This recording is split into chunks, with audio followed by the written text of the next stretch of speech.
Hello and welcome back to my channel, Craft Time by Casey. I am Casey, and today this is the pendant necklace that I will be making. Most of the components came from Sam's bead box from the month of December 2023. And if you're interested in Sam's bead box, I will have all the information in the description box below. I definitely think you should go check them out, and when you do, you want to use my code, and that code is Casey. And remember, I spell my name just a little unique. That's K-A-S-I. And that code will get you $5 off your first box in a subscription. So if you would like to see how this pendant necklace came about, then stay tuned.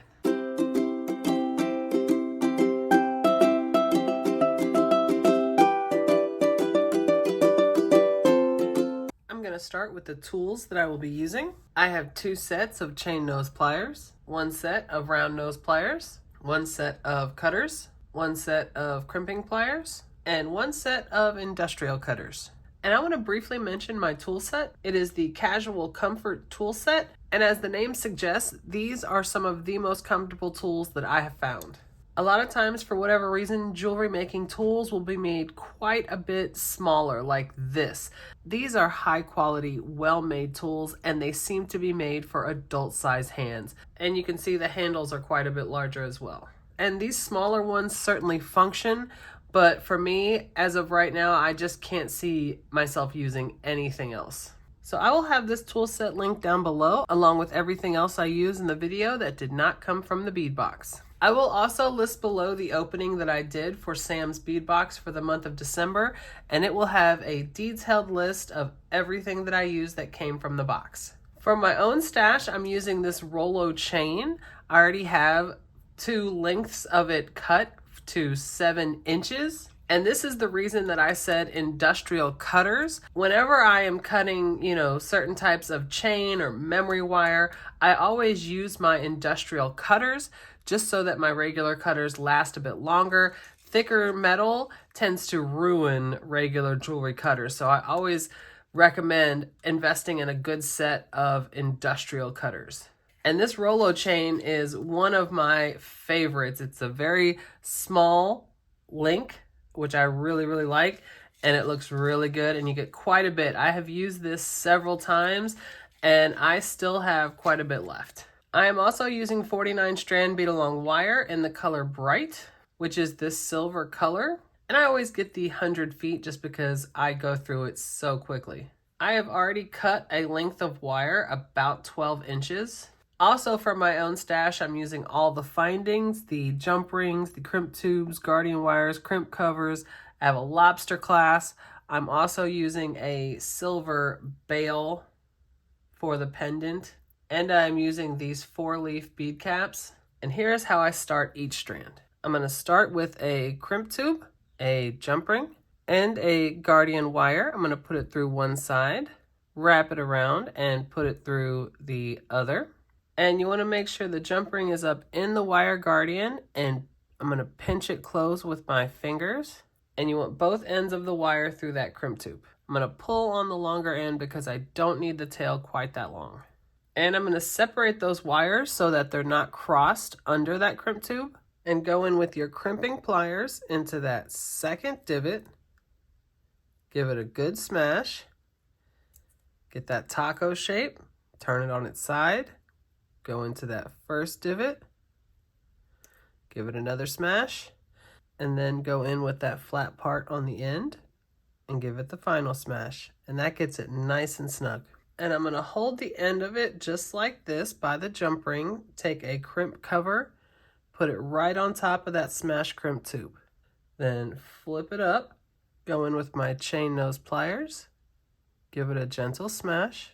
Then I'm going to go front to back on that crimp cover to give it that round shape, just like that, and that's how I begin each strand. So now it's simply the order of the beads. I'm going to start off with a 3mm pearl from my own stash and one of the fire polish beads from the box. Pull it down, and I'm going to put the tail into this first couple of beads. Just like that, and now that crimp cover kind of looks like a first bead. And now we're going to use these rondelle beads along with a 4-leaf bead cap on either side and one of the fire polish. And we're going to do this 2 more times. Just like that. And we're going to use another pearl along with the melon drop bead. There is one side. The center component looks just like this with 2 pearls in the center, 2 pearls on the outside, and then these fire polished. And before I add any more, I'm going to go ahead and put on the bail. Just like that.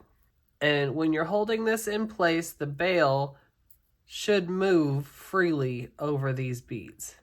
And now you're going to put these exact beads in this order on this side. And here we go. Here is the full strand. So now we're going to close it off. I'm going to put on a crimp tube, a jump ring, and a wire guardian. I'm going to put it through one side and wrap it around and put it through the other. And you want to make sure that jump ring is up in the wire guardian, and I'm going to pinch it closed, and I want both ends through that crimp tube. And I'll pull it down. And now I'm going to put the tail through the first couple of beads. Just like that, and pull it through. And then you want to pull it snug. And here's where you want to have that balance, because you definitely want your strand to be flexible. You want it to be able to move, but you also don't want any gaps. So you want to pull it kind of snug. And I'm going to go in with my crimping pliers into that second divot. Give it a smash. Get that taco shape. Turn it on its side. Go into that first divot. Give it another smash. Go in with that flat part on the end and give it the final smash. And that gets it nice and snug. I'm going to hold it on the end just like this.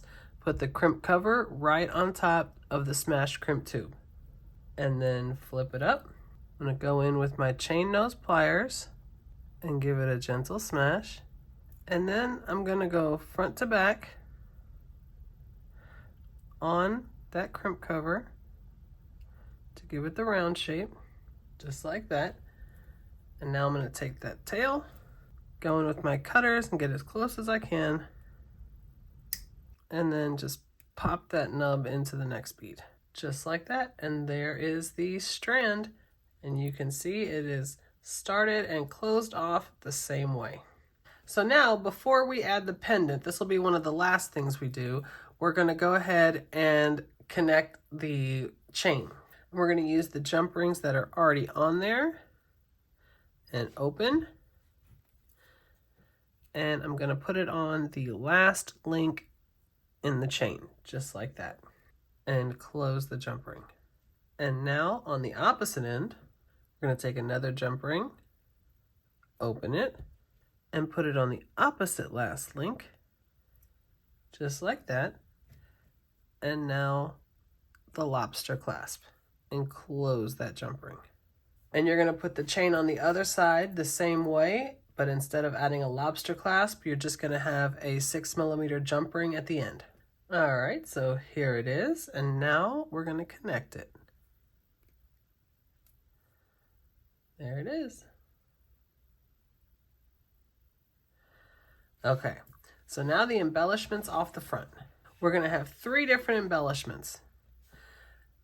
And we're going to have a ball end pin. And these beautiful beads came in the box that were actually called an earring set, but I'm using them on the necklace. So I'm going to go ahead and put this on the pin and one of the 3mm pearls.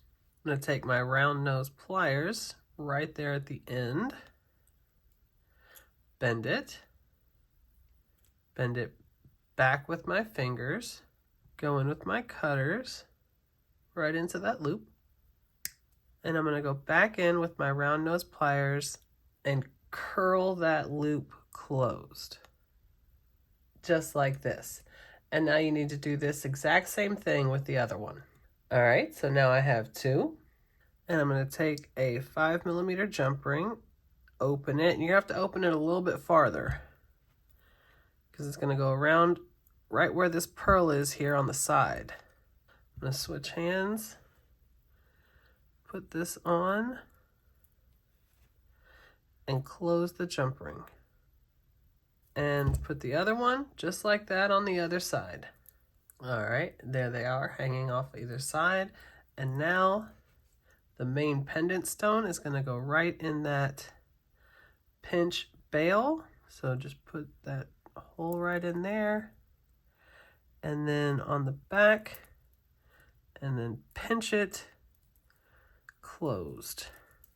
And there it is. There is the piece, and I'm going to set it up on my display so we can see it better. All right, so here it is, and I am so happy with how it came out. And I have to say, I love that pendant. That pendant is so beautiful. And the way this pendant works with these other stones, I think they just play off of each other so well. I love the way that looks. It seems to be very simple, but it kind of has something, and I love it.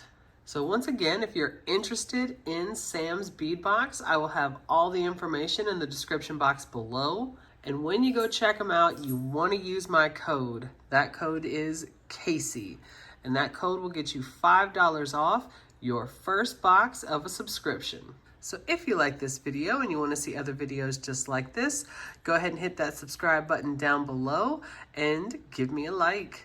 Leave a comment. I absolutely love reading my comments. You guys are so kind, and I definitely look forward to seeing you in the next one. Bye.